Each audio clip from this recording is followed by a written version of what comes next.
Bonjour YouTube, comment ça va? Oui, aujourd'hui on va parler d'un setup un peu particulier puisqu'il s'agit d'un setup 100% axé sur l'iPad Pro. L'iPad Pro avec sa puce M1 qui est sortie, souvenez-vous, il y a quelques mois. Puce M1 que je ne présente plus, qui équipe les MacBook Pro, MacBook Air, Mac Mini et bien entendu le nouvel iMac sorti récemment, magnifique, que j'adore vraiment beaucoup. Et je me suis dit qu'on n'avait pas reparlé de l'iPad Pro depuis son test complet et on n'avait pas fait vraiment de setup dédié à cet iPad Pro. Donc je profite de cette vidéo pour vous en présenter un qui est quand même somptueux, mais aussi et surtout pour vous montrer et peut-être vous faire découvrir 5 applications qui sont disponibles sur l'iPad mais aussi sur l'iPhone, mais dans ce cas on va parler uniquement de l'iPad, qui prennent en compte la puce M1 avec toute sa puissance. Et quoi de mieux pour parler d'iPad Pro, de setup mais également d'applications, et bien de vous parler d'applications qui vous permettent de faire une vidéo, pourquoi pas YouTube, de A à Z, du tournage au montage en passant par la miniature et les retouches photos. Je vais tout vous expliquer. Mais avant de rentrer dans les détails, parlons du setup. Ce setup, peut-être que si vous êtes un peu attentif sur la chaîne YouTube, il vous dit quelque chose, puisque en effet c'est bel et bien un setup très identique, très équivalent à celui que j'avais pu créer lors du setup du Mac Mini fin 2020, sur la même table, exactement avec les mêmes produits, à savoir un Pro Display XDR d'Apple, cet écran magnifique de 32 pouces, ultra performant, avec un angle de vision monumental. Cet écran est un peu épais, oui, comparé à l'iMac par exemple, sorti tout récemment, mais simplement il permet d'avoir une beaucoup plus grande définition, puisque c'est un écran 6K. Cet écran, bien entendu, est orientable en hauteur, mais également il peut pivoter, et ça c'est quand même vachement pratique pour pouvoir changer un peu son workflow. Sous cet écran se trouvent deux HomePod mini de part et d'autre. HomePod mini qui sont bien entendu compatibles en stéréo avec iPadOS, c'est ultra fluide pour regarder des vidéos, pour tout simplement avoir une sortie audio, ça marche très bien. Le clavier et le trackpad quant à eux sont connectés en Bluetooth à l'iPad, qui depuis iPadOS 13 rend compatible les claviers Bluetooth et les trackpads, et ça c'est vachement cool. Et l'iPad quant à lui est connecté en Thunderbolt 3 à ce magnifique écran externe. Bref, un très beau et oui aussi très cher setup d'iPad, mais qui n'a quand même pas que des points positifs. C'est qu'on a premièrement de la simple recopie vidéo. Ce qui apparaît à l'écran de l'iPad va apparaître sur l'écran externe. Alors là, le fond d'écran est noir, vous voyez pas beaucoup, mais par contre, dès lors qu'on va sur une application, ça se voit, il y a des grosses bandes sur le côté droit et côté gauche, parce que le ratio de l'iPad, qui est du 4/3 en fait, se retranscrit directement à l'écran. Il n'y a pas d'adaptation au ratio de l'écran. Et ça déjà, c'est un gros point négatif, puisque du Thunderbolt 3 de la puce M1 pourrait permettre ça. Et ben non, il n'y a pas d'adaptation et c'est bien dommage. Y compris quand vous allez lancer un film, par exemple sur votre iPad, le film sera par contre uniquement sur l'écran externe, mais si vous fermez l'iPad ou que vous le mettez en veille, le film ne continuera pas. Et ça c'est un gros point noir, parce qu'il n'y a pas d'intelligence dans l'iPad, j'ai l'impression, de comprendre que dès lors que l'iPad est en veille et sachant qu'il est connecté à un écran externe, on peut continuer à l'utiliser. Là, si j'éteins l'iPad, ça s'éteint également. On le voit aujourd'hui, connecter un iPad Pro qui est surpuissant à un écran comme celui-ci ou n'importe quel écran, ça amène un plus grand écran, certes, mais finalement, il n'y a pas de grand changement comparé à ce que je pouvais faire il y a 10 ans. Pourquoi pas, je prenais mon iPad 2, je le connectais en HDMI à ma télévision et j'avais de la recopie vidéo. On a exactement pareil avec cet iPad Pro M1 10 ans plus tard en 2021. Et ça, c'est un peu dommage. Alors, en soi, c'est purement logiciel, parce que par exemple, une puce M1 permet dans un MacBook Pro ou un MacBook Air, en le branchant à un écran externe, de faire un multiscreen, du multitâche, c'est tout ce que vous souhaitez, de pouvoir également le fermer, de le mettre en veille et de continuer à travailler sur écran. C'est simplement logiciel. Apple ne l'a malheureusement pas intégré dans iPadOS 15 qui va sortir à la rentrée. Je croise les doigts pour que ça arrive dans iPadOS 16 l'année prochaine, vraiment. Apple met parfois du temps à faire des mises à jour, à créer des technologies et surtout à les incorporer dans ses produits. J'espère en tout cas que le temps qu'ils mettent pour rendre compatible en multitâche, multiscreen un iPad et un écran externe fera que l'année prochaine on aura quelque chose parfait. Mais en soi, avoir un iPad connecté à un écran externe, il n'y a qu'une infime partie de la population qui va faire ça. La majorité va tout simplement utiliser son iPad comme ça, sur le pouce, avec soi, en déplacement et chez soi. Et c'est dans ce cas-là où je vais vous montrer donc ces 5 applications qui vont vous permettre de créer une vidéo sur YouTube ou n'importe quoi de A à Z. La première application s'appelle Filmic Pro. Elle vous permet tout simplement de filmer avec votre iPad, mais de filmer avec beaucoup plus de possibilités que si vous filmiez avec l'application classique qu'Apple peut proposer dans l'iPad nativement. On passe sur la table et je vous montre tout ça. Cette première application, Filmic Pro, est disponible sur iPad, sur iPhone, mais également sur Android. C'est une application payante. Elle vaut entre 15 et 17 € selon les plateformes. Oui, ça peut être cher, mais c'est une application avec tellement de possibilités que finalement c'est vite rentabilisé. Et si vous filmez vraiment avec votre smartphone ou votre tablette, vous en avez vraiment besoin et ça peut vous servir à beaucoup de choses. Je ne vais pas rentrer dans tous les détails de l'application dans cette vidéo parce que sinon elle va durer 30 minutes la vidéo, ça serait beaucoup trop long. Simplement, je vais vous donner 2-3 fonctionnalités de cette application qui sont quand même très cool. Et si vous souhaitez une vidéo complète concernant cette application, libre à vous, les commentaires sont là pour me la demander. Il existe beaucoup d'applications de la gamme Filmic. Là, je vais vous en parler de deux. Celle-ci, Filmic Filmic Pro et la seconde Double Take qui vous permet de filmer avec toutes les focales de votre iPhone ou de votre tablette ici dans le cas présent un iPad. Alors l'application, l'interface est très facile, très sobre puisqu'on se retrouve avec tout simplement la caméra qui vient s'afficher à l'écran. On a des réglages en bas, beaucoup de réglages de possibles avec le choix de résolution, le choix du format. On peut avoir du carré, on peut avoir du cinématique, on peut vraiment avoir beaucoup de choix et surtout de résolution qui ne sont pas disponibles de base dans l'iPhone ou dans l'iPad en résolution native. Ici, on en a beaucoup plus. Également, concernant la fréquence d'image, on va pouvoir avoir beaucoup plus de choix, beaucoup plus de flexibilité, ce que l'iPhone ou l'iPad de base ne permet pas. On va pouvoir choisir le micro exact que l'on veut utiliser. Ici, par exemple, le micro duo, le micro arrière, le micro avant, etc.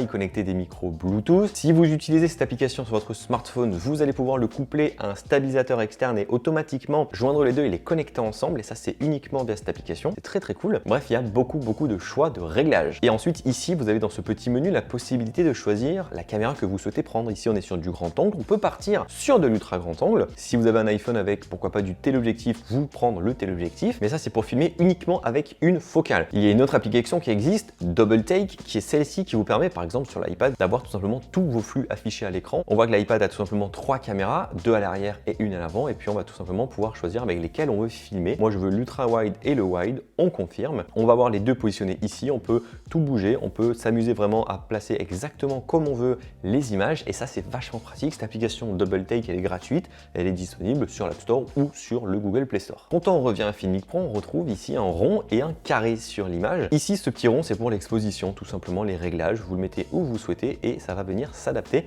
à l'exposition en question. Et le petit carré ici, c'est pour la mise au point. Ici, on a une mise au point sur le logo Roland-Garros. Ici, on a une mise au point sur l'arrière. C'est on ne peut plus facile. Une fois qu'on appuie, ça devient rouge et ça lock cette mise au point. Si vous bougez votre iPad ou votre iPhone, la mise au point restera à cette focale et à cette distance-là. Mais vous avez également ici cette petite roue qui va vous permettre de faire ça totalement manuellement. Donc là, on voit la mise au point peut avancer et reculer. Sauf qu'on ne sait pas exactement si on est bien mis au point. Donc la petite astuce, c'est d'activer le petit bouton A juste ici, d'activer le Focus Picking qui va tout simplement mettre en surbrillance en vert la zone qui est mise au point. Ici, on voit tout simplement que c'est la partie devant qui est mise au point. Donc ça, c'est très bien. Et puis après, si on va voir la partie arrière, on voit que là, on est passé directement sur la partie arrière. Alors moi, ce que j'ai envie de faire, c'est par exemple ici prendre la mise au point de devant et faire un petit jeu très facile. C'est double-cliquer ici sur la mise au point. On a un petit marqueur qui vient et puis ensuite, je vais avoir quelque chose de très flou pour avoir un petit effet. Là, c'est très flou et on double-clique sur la deuxième branche. Et ensuite, tout simplement, en appuyant entre les deux, vous passez d'une mise au point à une autre très fluidement. Et ça, c'est très cool. On va enlever le Focus Picking pour avoir les vraies couleurs. Et vous pouvez même changer la durée tout simplement en slidant ici. Là, ça va être très rapide, par exemple. Et en bas, ce sera beaucoup plus lent. Bref, rien que pour ça déjà, c'est quelque chose d'assez intéressant quand on veut filmer avec son smartphone. Mais on va pouvoir également gérer toute la partie exposition à gauche avec en premier lieu les zébras. Les zébras, on le sait, c'est le bleu pour la sous-exposition, le rouge pour la surexposition. Et enfin, ici, la petite roue des couleurs qui vous permet de tout simplement mettre vos pré-réglages. Soit un pré-réglage avec le soleil, soit un pré-réglage un peu nuageux, ou alors l'automatique. L'automatique, si vous bougez vraiment votre iPad ou votre iPhone, ça va mettre des changements de couleurs qui sont pas fous. Donc je vous conseille vraiment de bloquer l'exposition pour éviter d'avoir ces changements d'exposition qui sont pas très jolis à l'œil nu. Et puis ensuite d'autres réglages pour les pros pour le coup de l'exposition avec les roues, les couleurs, les graphiques et les histogrammes. Voilà donc en quelques minutes Filmic Pro, cette application, qu'est-ce qu'elle vous permet de faire. Elle est ultra complète. J'ai pas parlé de tout bien entendu parce qu'il y aurait vraiment besoin de beaucoup de temps, mais si ça vous intéresse, les commentaires sont là pour qu'on fasse une vidéo dédiée, qu'on la tourne avec et qu'on voit qu'est-ce qu'on peut vraiment faire aujourd'hui avec un iPad ou un iPhone. La deuxième application bien entendu, celle-ci, LumaFusion, une application très connue dont on avait déjà pu faire des vidéos il y a 2 et il y a 3 ans concernant l'expérience de uniquement monter des vidéos et uniquement se servir d'un iPad pendant quelques semaines ou quelques mois. Cette application LumaFusion est ultra performante, elle est encore plus sur l'iPad Pro M1 et en plus de ça, c'est une des seules applications qui prend en compte l'écran externe pour afficher quelque chose d'autre. Regardez-moi ça. Oui, on peut avoir le travail sur le petit écran de l'iPad et le rendu sur le grand écran. C'est une des seules applications qui fait ça, alors faut le notifier et c'est un bon début. On repasse sur la table et je vous montre tout ça. Cette application vaut une trentaine d'euros à peu près sur l'App Store, mais vous l'achetez une fois, vous l'aurez sur votre iPad, mais également sur votre iPhone. Si vous voulez monter des vidéos assez simples sur votre iPhone ou votre iPad, vous n'avez pas besoin de LumaFusion. iMovie fera largement l'affaire et c'est déjà préinstallé. LumaFusion sera là vraiment si vous avez besoin d'aller plus loin. C'est un Final Cut Pro, un peu délesté de quelques technologies et de quelques possibilités, mais on peut déjà faire beaucoup de choses avec. Déjà, on voit l'interface est très similaire à celle qu'on va retrouver dans n'importe quel logiciel de montage vidéo. là j'ai commencé à monter la vidéo que vous venez de voir, que vous êtes en train de voir. Donc oui, il y a un gros Inception, mais on va du coup partir sur un autre projet, ce sera beaucoup plus facile. On peut choisir le nombre d'images par seconde. Moi j'ai l'habitude de filmer en 25 images par seconde. On peut choisir le format de l'image. On va rester sur du 16:9, même si on peut vraiment avoir beaucoup de formats, de l'iPad en portrait ou en paysage, ou également des nouveaux iPhones avec un format un peu plus étiré. Nous on va rester sur du 16:9 classique. On a ici notre timeline qui peut être soit magnétique ou soit attraction terrestre en soi. Je vais vous montrer ça dans quelques secondes. En haut à gauche, on retrouvera notre sélecteur de sources juste ici, avec nos photos qu'on peut avoir dans la pellicule, les fichiers qui peuvent être branchés dessus. Sur cet écran, j'ai un SSD externe branché, donc c'est sur celui-ci que j'ai tous mes fichiers que je vais donc venir importer. Par exemple, ce fichier-là, qui est le fichier du tournage du plan que vous avez vu juste avant. Et vous augmentez ici, par exemple, le plan que vous souhaitez prendre, qu'il soit en entier ou pas. Moi, je prends ce petit plan, j'appuie sur ce petit bouton et il arrive dans la timeline aussi simplement que ça. On va pouvoir mettre des plans par-dessus, soit en magnétique, soit en attraction, et en bas, pourquoi pas le plan audio. Pour avoir l'audio séparé du plan initial, on a un petit bouton qui est là, on appuie et l'audio vient se séparer, et ça c'est vachement pratique. C'est ce petit bouton par exemple qui est intéressant, qui est le bouton magnétique. Ici, tout ce que l'on va rajouter au plan va se caler juste à côté. Par exemple, si je prends ce plan-ci et que je suis au bout du plan et que j'appuie sur ce bouton, le plan va se rajouter juste après.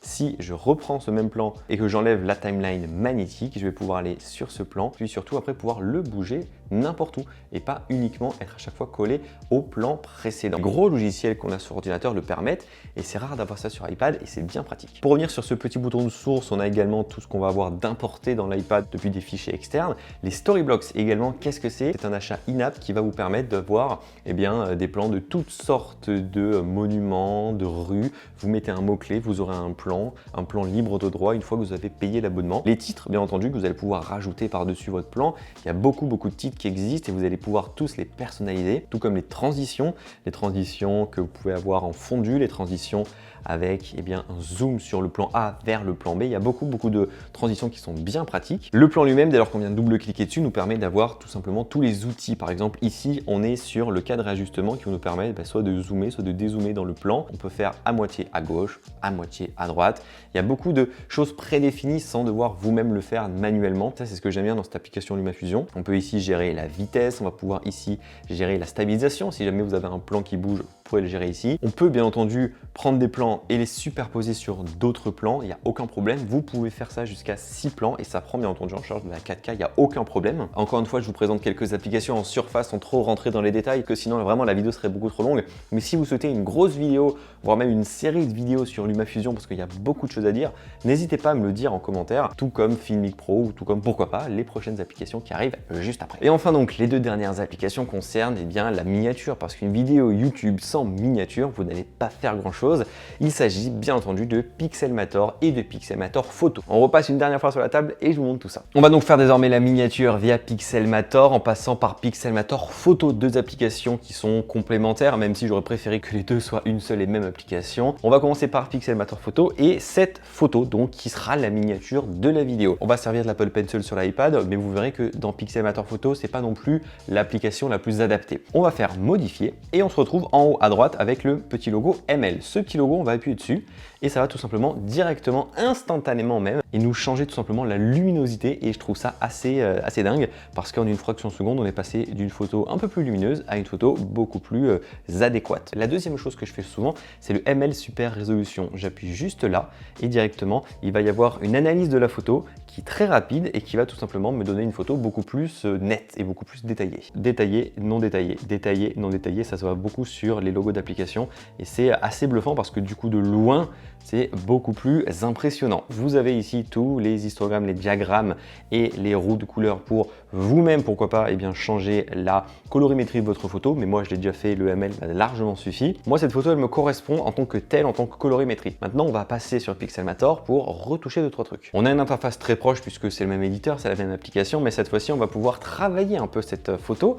On peut peindre, effacer avec beaucoup de stylos, de pinceaux qui puissent exister. Nous, on va vraiment rester sur du classique puisque j'ai pas envie de peindre dans ma photo. On peut retoucher, faire une distorsion, ajuster les couleurs, mais pas d'intelligence artificielle. Ce sera à vous et vous seul de gérer tout ça. C'est ce qui manque dans cette application comparé à Pixelmator Photo. Moi, ce qui m'intéresse, c'est la sélection rapide. On va créer un nouveau et moi, j'ai envie de sélectionner l'iPad. Donc, tout simplement, avec le pencil, on passe par-dessus et on vient sélectionner l'iPad comme ça. On prend ceci, on va le copier et on va le coller. Comme ça, on a deux iPads qui se superposent les uns les autres. On va augmenter le second et cet iPad, on va le formater. Le style, on va lui rajouter une petite ombre et on va lui mettre un petit décalage avec un beau flou artistique et un angle qui va varier de ce côté-là. Donc voilà, je vais pas faire plus parce que ça prendrait beaucoup trop de temps pour faire la miniature qui est la miniature de cette vidéo. Quoi qu'il arrive, on peut faire une miniature sur son iPad, tout comme on peut créer une vidéo en la filmant, la montant et faisant une miniature, l'uploadant.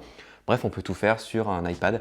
Et ça, c'est quand même vachement cool. Donc voilà, toutes ces petites applications, cet iPad Pro M1, ce setup. J'espère en tout cas que vous avez peut-être découvert ces applications, qu'elles vous intéressent. J'espère en tout cas que cette vidéo vous a plu. Grosse vidéo, mais quand même intéressante. Si vous avez d'autres questions, n'hésitez pas, les commentaires sont là pour ça. Gros pouce bleu dans la barre des pouces bleus. Et quant à moi, je vous dis à bientôt. Prenez soin de vous. À très vite. Bye bye.